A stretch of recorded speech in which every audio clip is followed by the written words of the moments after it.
Hello friends, welcome to my channel નિત્ય English અને હું છું તમારી પ્રિય નિત્યા.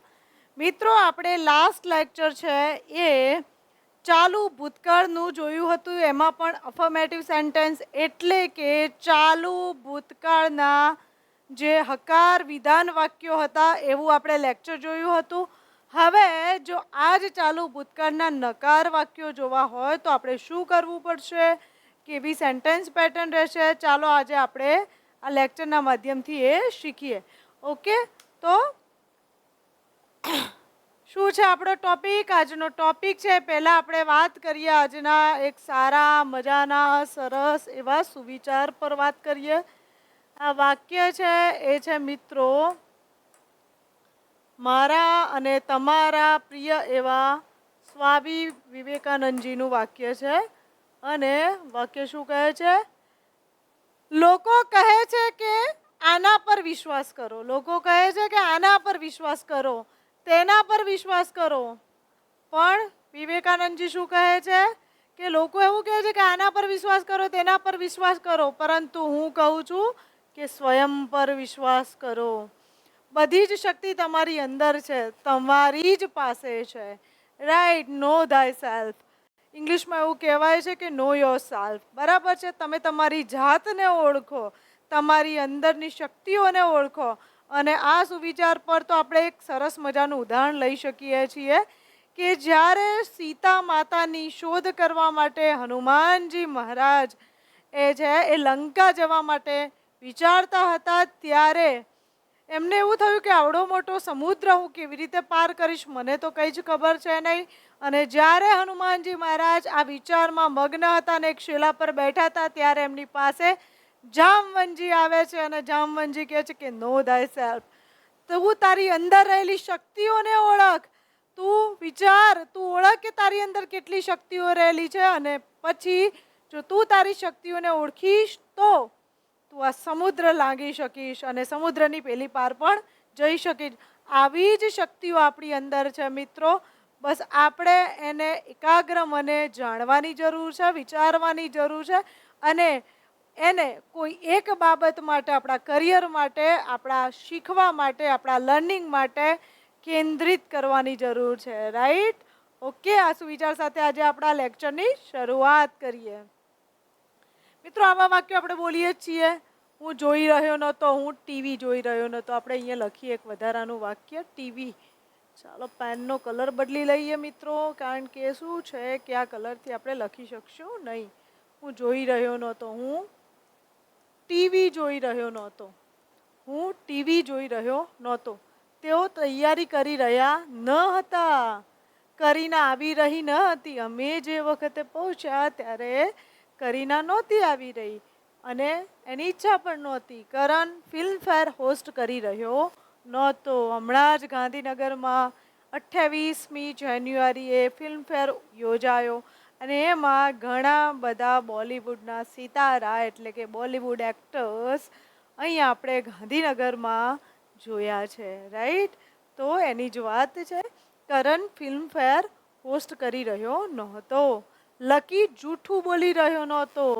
લકી જૂઠું બોલી રહ્યો નહોતો. આ બધા વાક્યો વિચારીએ છીએ આપણે કે જે સમયે તું આવે એ વખતે હું મોબાઈલ નહોતો ફેદી રહ્યો, હું માત્ર કોન્ટેક્ટ નંબર ગોતી રહ્યો હતો.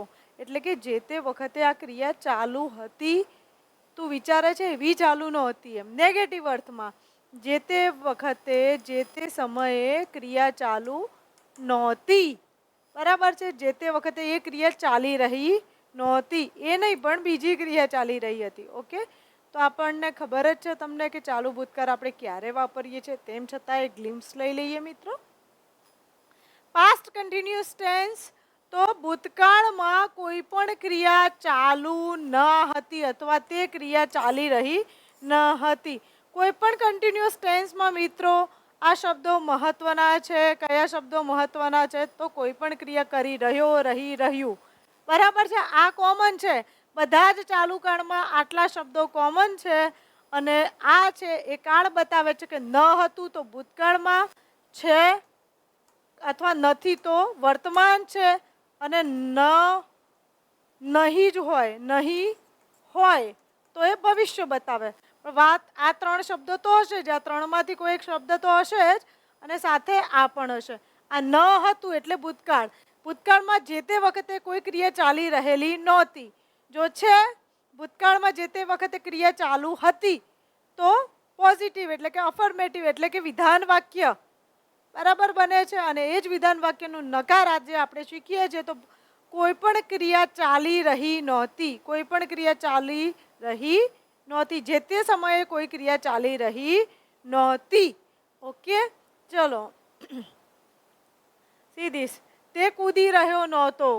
જ્યારે અમે રૂમમાં એન્ટર થયા ત્યારે તે કૂદી રહ્યો નહોતો, પરંતુ તે સૂઈ રહ્યો હતો. એટલે એને કૂદવાની ક્રિયા જે તે વખતે ચાલુ નહોતી. ક્યારે? અમે રૂમમાં એન્ટર થયા, અમે રૂમમાં ઘૂસ્યા, અમે રૂમમાં પહોંચ્યા ત્યારે કૂદી રહ્યો ન હતો. ઓકે, આ છોકરી રડી રહી નહોતી. અમે એને મળ્યા ત્યારે તો નહોતી રડી રહી, એટલે એની રડવાની ક્રિયા એ વખતે ચાલુ નહોતી.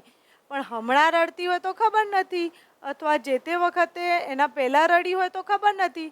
તો આ છોકરી રડી રહી નહોતી. એટલે અમે જ્યારે એને મળ્યા, અમે જ્યારે એને જોઈ ત્યારે એની એ ક્રિયા ચાલુ હતી નહીં. ક્લિયર છે મિત્રો? ચાલો જોઈએ સેન્ટેન્સ સ્ટ્રક્ચર શું હશે. તો subject plus was not or were not. Subject plus was not અથવા વર નોટ. આપણે પેલા પોઝિટિવમાં શું જોયું હતું? અફર્મેટિવમાં વોઝ અથવા વેર. અહીંયા વોઝ અથવા વેરની સાથે નોટ એડ કરવાનું છે. Plus verb. પણ વર્બ કેવો હશે? With ING and other sentence full stop. કરતા વત્તા વોઝ નોટ વત્તા અથવા તો વેર નોટ વત્તા ક્રિયાપદનું આઈએનજી વાળું રૂપ અને બાકીનું વાક્યને ફૂલ સ્ટોપ. એનો અર્થ શું થાય છે કે કરતા તે ક્રિયા કરી રહ્યો નહોતો, કરતા તે ક્રિયા કરી રહી નહોતી, અથવા કરતા તે ક્રિયા કરી રહ્યું નહોતું. બચ્ચું ઉછળી રહ્યું નહોતું. બરાબર છે. અમે દોડી રહ્યા નહોતા, તે આવી રહી નહોતી. ક્લિયર છે? સમજાય છે ને મિત્રો? જ્યારે તમને આ ટેન્સમાં જો કન્ફ્યુઝન થતું હોય ચાલુ ભૂતકાળમાં, તો ચાલુ ભૂતકાળનો જે પહેલો વિડીયો છે અફર્મેટિવ સેન્ટેન્સીસ વાળો એ જોઈ લો. અને નહીં જુઓ તો પણ આ ઇઝીલી આવડશે. આપણે બીજા કોઈ નિયમોને નિયમોને એડ કરીને ચાલતા નથી. એકદમ સિમ્પલ વેથી હું તમારી સામે નેગેટિવ વાક્ય રચના લઈને આવી છું. કોઈ પણ એક વાક્ય રચના આવડશે એટલે ચાલુ કાળની બધી જ વાક્ય રચના આવડશે. ઓકે, ક્લિયર છે? ચલો એક્ઝામ્પલ્સ જોઈએ મિત્રો. I was not working. શું અર્થ થાય? I was not working. હું કામ કરી રહ્યો નહોતો અથવા હું કામ કરી રહી નહોતી. She was not sleeping in her bedroom. તેણીની એના રૂમમાં સૂઈ રહી નહોતી. ઇન હર બેડરૂમ એટલે કે તેના પોતાના રૂમમાં, એટલે કે તેણીની તેના રૂમમાં સૂઈ રહી નહોતી. વી વર નોટ લાફિંગ. અમે નહોતા હસી રહ્યા. કોણ હસતું હતું ખબર નથી. જ્યારે શિક્ષક ભણાવતા હતા ત્યારે અમે નહોતા હસી રહ્યા. કોણ હસતું હતું અમને ખબર છે નહીં. We were not laughing. Clear છે? હવે છે he was not chatting. He was not chatting with me. ખબર નહીં કોની સાથે ચેટ કરતો હતો, પણ મારી સાથે તો ચેટ કરતો નહોતો. He was not chatting with me. They were not attending your function. તેઓ તમારું ફંક્શન એટેન્ડ કરી રહ્યા નહોતા. Policemen were not catching the thief. હવે અહીંયા તમને એવું થશે મિત્રો, જુઓ અહીંયા MEN એટલે બહુવચન અને MAN એટલે એકવચન. જો એક વચન હોત તો અહીંયા અથવા ધ પોલીસમેન બેમાંથી કોઈ હોત. એ પોલીસમેન ઓર ધ પોલીસમેન. અને વેરની જગ્યાએ શું હોત? વોઝ હોત. ક્લિયર છે? તો policeman were not catching the thief. અમને એવું લાગ્યું કે આટલી બધી ગાડીઓ છૂટી તો પોલીસવાળા કોઈ ચોરને પકડી રહ્યા છે અથવા ચોરનો પીછો કરી રહ્યા છે. કેચિંગ ના લખવું હોય તો ચેઝિંગ લખી શકીએ. CHASING chasing.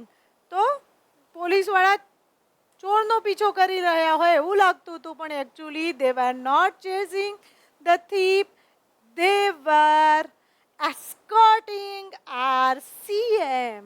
બરાબર છે, તેઓ આપણા સીએમ ને એસ્કોર્ટ કરી રહ્યા હતા. Okay, the policeman were not catching the thief. Clear છે મિત્રો? જુઓ અહીંયા વોઝ નોટ એક વચન છે, આઈ એટલે વોઝ નોટ, અને વર્ક પ્લસ આઈએનજી. વી એટલે આપણે બહુવચન થયું એટલે વેર નોટ, અને laugh plus ING. He was not and chat plus ING. અહીંયા સ્લીપ આઈએનજી, એટેન્ડ આઈએનજી. બરાબર છે, અને અહીંયા હશે કેચ પ્લસ આઈએનજી. તો દરેક ચાલુ કાળમાં મિત્રો જેટલા પણ ચાલુ કાળ તમે શીખશો એટલે કે ચાલુ વર્તમાનકાળ, ચાલુ ભૂતકાળ અને ચાલુ ભવિષ્યકાળ. તો જેટલા પણ ચાલુ કાળ છે મિત્રો એમાં એક્ટિવ જ્યારે વાક્ય રચના છે ત્યારે આઈએનજી ઇમ્પોર્ટન્ટ છે. વર્બની પાછળ દરેકમાં દરેક વર્બ આઈએનજી સાથે વપરાય છે. એટલે ચાલુ કાળ આઈએનજી આવે છે ત્યારે સમજવું કે ચાલુ કાળ છે. ઓકે, ક્લિયર છે મિત્રો? અને એક્ટિવ વાત છે ત્યારે. ઓકે, ક્લિયર છે? સમજાઈ ગયું? ચાલો આગળના વાક્યો જોઈએ. હું ટીવી જોઈ રહ્યો ન હતો. શું થાય એનું English? I was not watching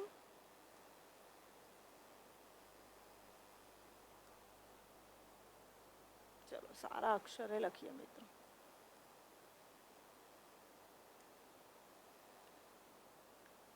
I was not watching the TV. I was not watching the TV. બીજું તેઓ તૈયારી કરી રહ્યા ન હતા. They were not preparing. They were not preparing. Next છે કરીના આવી રહી નહોતી. Karina was not coming.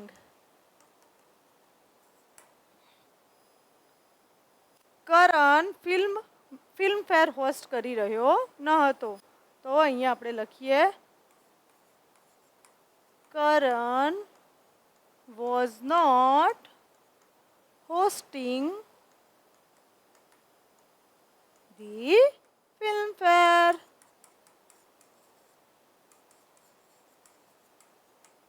Karan was not hosting the filmfare. Lucky જૂઠું બોલી રહ્યો નહોતો. Lucky was not lying. To lie એટલે જૂઠું બોલવું. બરાબર છે ને? LIE પણ આઈએનજી કર્યું છે ત્યારે આઈ નીકળી જાય છે ને વાય થઈને આઈએનજી લાગે છે. Okay, so Lucky was not lying. Clear છે મિત્રો? કોન્સેપ્ટ તમારો ક્લિયર થાય છે? Okay, it's your task to answer me. તમારે મને કોમેન્ટ સેક્શનમાં જણાવવાનું છે કે you were not talking. You were not talking. You were not talking. આનું અંગ્રેજ ગુજરાતી શું થાય તમારે કોમેન્ટમાં લખવાનું છે. ઓકે, અને કોમેન્ટ ક્યાં કરવાની છે? તો નિત્યા ઇંગ્લિશ ગુજરાતી યુટ્યુબ પર. બરાબર છે? ક્લિયર છે? તમને મારા કોન્સેપ્ટ ગમતા હોય, તમને મારું ઇઝી ભણાવવું ગમતું હોય મિત્રો, તો મારા વિડીયોઝને લાઈક કરો, શેર કરો અને ચેનલને સબસ્ક્રાઈબ કરો. મળીએ છીએ મિત્રો નવા વિડીયોમાં. ત્યાં સુધી બાય. Thank you.